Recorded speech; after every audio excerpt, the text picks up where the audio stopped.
अल्हम्दुलिल्लाहि वहदहु वस्सलातु वस्सलामु अला मन ला नबिय्य बअदहु अम्मा बअदु फ़अऊज़ु बिल्लाहि मिनश शैतानिर रजीम बिस्मिल्लाहिर रहमानिर रहीम क़ाल नबिय्यु सल्लल्लाहु अलैहि व आलिहि वसल्लम अशद्दु बलाअन अल अंबिया सुम्मल अमसल फल अमसल इला आखिरिल हदीस।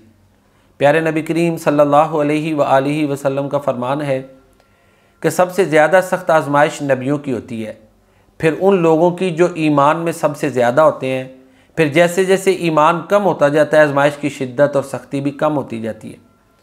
फिर आप सल्लल्लाहु अलैहि वसल्लम ने फरमाया कि हत्ता के बंदे पर आजमाइशें आती रहती हैं और एक वक्त आता है कि वो गुनाहों से बिल्कुल पाक होकर अल्लाह की ज़मीन पर फिरता है।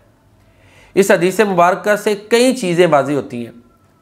एक तो ये बात वाज़ी होती है कि अंबियाए किराम सबसे ज़्यादा सख्त आजमाइशों का सामना करते हैं। फिर उसके बाद वो लोग सबसे ज़्यादा सख्त आजमाइशों से दो चार होते हैं जिनका ईमान अल्लाह की ज़ात पे ज़्यादा होता है। और तीसरी बात ये वाज़े हुई कि आजमाइशों का एक बड़ा मकसद ये भी है कि अल्लाह अपने बंदे को गुनाहों से पाक कर दे। ज़ाहिर है जो मुकर्रबीन है, ये तो आम बंदे के लिए है ना कि गुनाहों से पाक करना। मुकर्रबीन के दर्जात की बुलंदी ये आजमाइशें साबित होती हैं। दूसरे लफ्ज़ों में हम ये कह सकते हैं कि आजमाइशें जो है ना अल्लाह के मुकर्रब बंदों के दर्जात की बुलंदी का सबब बनती हैं। अब देखें, इस्लाम की तारीख़ पे नज़र दौड़ाएं तो कुछ लोग वो भी थे जो हज़ारों की तादाद में थे जिन्हें इस्लाम लाने की वजह से ज़िंदा आग के गड़ों में फेंक के जला दिया गया, ज़िंदा फेंका गया, लोगों के सरों के ऊपर आरे रख के चीर दिया गया। सईदा सुमैया रज़ी अल्लाह अन्हा को देखें, आले यासिर को देखें, कितनी मुश्किलात का सामना किया। जंगी ओहद देख लें, 70 सहाबा किराम शहीद हुए। प्यारे नबी करीम सल्लल्लाहु अलैहि वसल्लम के चचा सैयदना हमज़ा रज़ी अल्लाह तआला अन्हु भी शहीद हुए। तो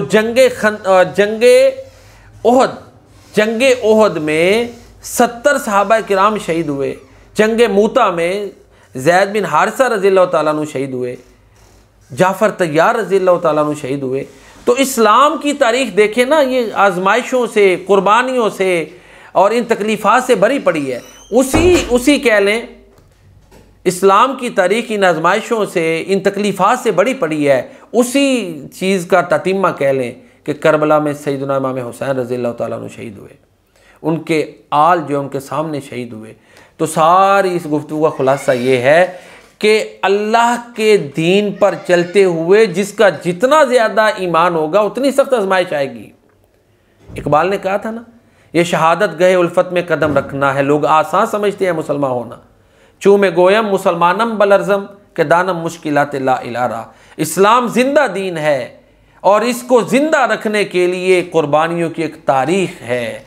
नबी करीम सल्लल्लाहु अलैहि वसल्लम के दौर में सहाबा किराम की कुर्बानियाँ हैं, शहादतें हैं।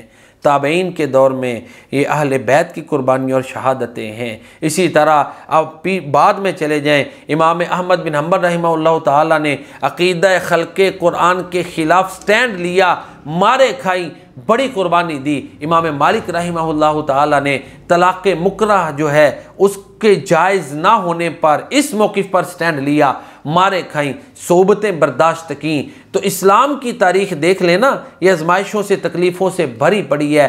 तभी तो इस्लाम का जो दरख्त है वो सरसब्ज़ है, वो तनाआवर है और ये ऐसे ही रहेगा, क्योंकि कुरान में अल्लाह फरमाते हैं वल्लज़ी अरसला रसूलहु बिलहुदा व दीनिल हक़ लियुज़हिरहु अला दीनि कुल्ली व कफ़ा बिल्लाहि शहीदा।